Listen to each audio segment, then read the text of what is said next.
In 1898, Secondo Pia developed a glass plate in his darkroom and saw a man's face emerge from the shadows, clear, anatomically precise, staring directly at him.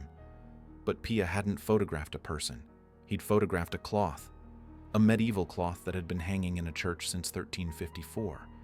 The image on the linen was a photographic negative, reversed light values, encoded spatial data, the kind of image that can only be read by a camera.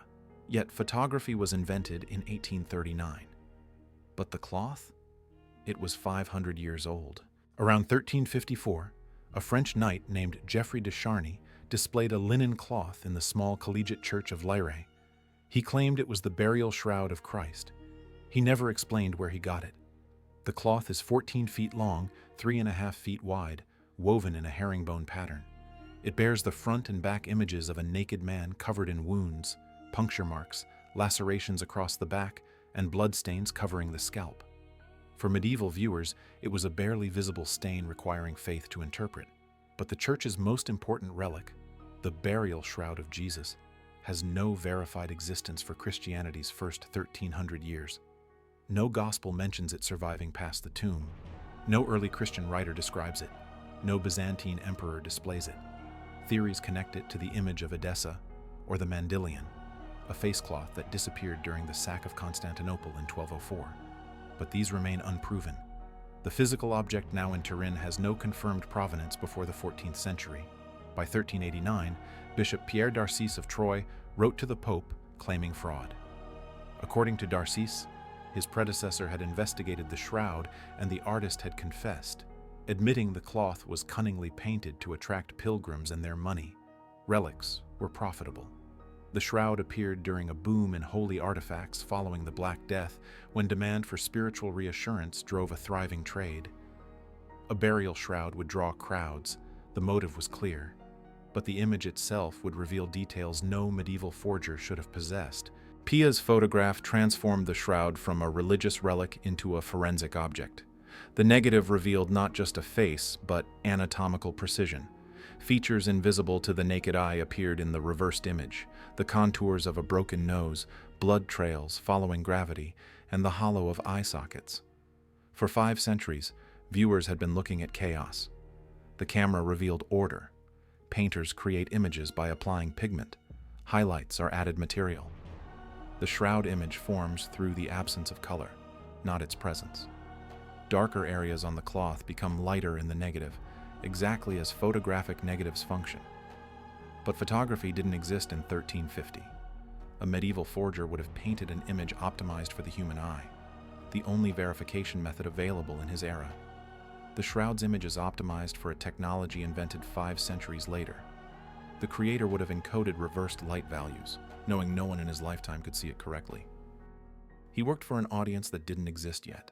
The hands are crossed at the wrists, covering the groin. 4 fingers are visible on each hand. The thumbs are gone. Every medieval and Renaissance crucifixion painting shows nails through the palms. It's the standard image in church frescoes, manuscript illustrations, and altarpieces across Europe for over a millennium. The shroud shows wounds exiting through the wrists, not the palms. In 1950, French surgeon Pierre Barbet conducted experiments proving that nails through the palms cannot support a human body's weight. The flesh tears under the load. To hold a body on a cross, the nail must pass through the wrist, specifically through a narrow gap between carpal bones called the space of Destot. This anatomical fact wasn't known in 1350. The shroud depicts it. The missing thumbs confirm the wrist placement. When a nail pierces the median nerve in the wrist, the thumb involuntarily flexes inward into the palm, a neurological reflex called opponens pollicis. The shroud records this reaction. A forger in 1350, following every crucifixion image he'd ever seen, would have painted 5 fingers. The cloth shows 4, documenting a nerve pathway that wouldn't be mapped until modern medicine. The back of the figure shows over 100 small marks covering the shoulders, back, and legs. They're dumbbell-shaped, 2 circular impressions connected by a line. These match the flagrum, a Roman whip with leather thongs tipped with lead balls or bone fragments. Each strike left twin impact points. The marks fan outward from two focal points at different heights, suggesting two torturers of different statures standing on either side of the victim. Forensic analysts have mapped the angles. The scourging was systematic, covering nearly the entire posterior surface. This matches reconstructions of Roman judicial punishment, not the sanitized depictions in medieval church art. The head shows bloodstains that don't form a neat ring around the forehead like the iconic crown of thorns in paintings. They cover the entire scalp, front, sides, and back. Historical records describe Roman soldiers fashioning thorn crowns by jamming clumps of thorny brush onto prisoners' heads like caps or helmets. The shroud's blood pattern matches this distribution. Medieval crucifixion art shows a tidy circle. The cloth shows trauma across the whole head. A forger hoping to attract pilgrims would have painted what medieval viewers recognized: palm wounds, a ring of thorns, minimal blood. The shroud depicts anatomical and forensic details that contradict profitable iconography and wouldn't be understood as accurate until the 20th century. In 1981, a team of scientists called STURP, the Shroud of Turin Research Project, conducted the most comprehensive analysis of the cloth. They used microscopy, X-ray fluorescence, and infrared photography. STURP found no pigment, no dye, no paint on the shroud. The image is not applied to the surface. It exists on the topmost microfibers of the linen, penetrating only 0.2 micrometers deep, thinner than a single-cell wall. Under magnification, the difference becomes stark. The blood is real, human blood containing hemoglobin and serum albumin that soaked deep into the fibers, staining them from the inside. But the body image sits only on the surface, a discoloration of the outermost layer of each thread. The two substances occupy different planes of the cloth. The blood penetrated. The image did not. More importantly, the image never overlaps the bloodstains. The blood was deposited first. The image formed second, somehow avoiding the areas already covered in blood. This sequence eliminates painting. A painter applies pigment across the entire surface, including over-existing stains. The shroud's image knew where blood had already been placed and formed around it. Some scientists propose the Maillard reaction as a natural explanation, a chemical interaction between amino acids from a decomposing body and sugars in the linen, creating a caramelization effect. This process can brown organic material, but the Maillard reaction requires sustained contact and produces diffuse staining. It doesn't explain the photographic clarity, the surface-only depth, or the absence of decomposition fluids. Bodies naturally release liquids during decay, fluids that would blur or destroy a contact image. The shroud shows no evidence of this breakdown. The image is precise, not diffused. In 1976, NASA scientists put a photograph of the shroud into a VP8 image analyzer, a tool designed to convert image intensity into three-dimensional topographic relief for analyzing planetary surfaces. They expected nothing unusual. It was a photograph of fabric. When they input photographs of paintings, the analyzer distorted them into meaningless noise. Paintings are flat. They contain no depth information. The shroud image produced a perfect three-dimensional relief map. The nose projected forward, the eye sockets recessed, the cheekbones created accurate contours. The image intensity corresponded directly to the distance between the cloth and the body surface. Closer areas appeared darker, farther areas lighter. This is spatial encoding. The image contains information about three-dimensional space compressed into a two-dimensional medium. Paintings don't contain this information. A painter creates the illusion of depth through shading techniques, but there's no mathematical relationship between paint density and actual spatial distance.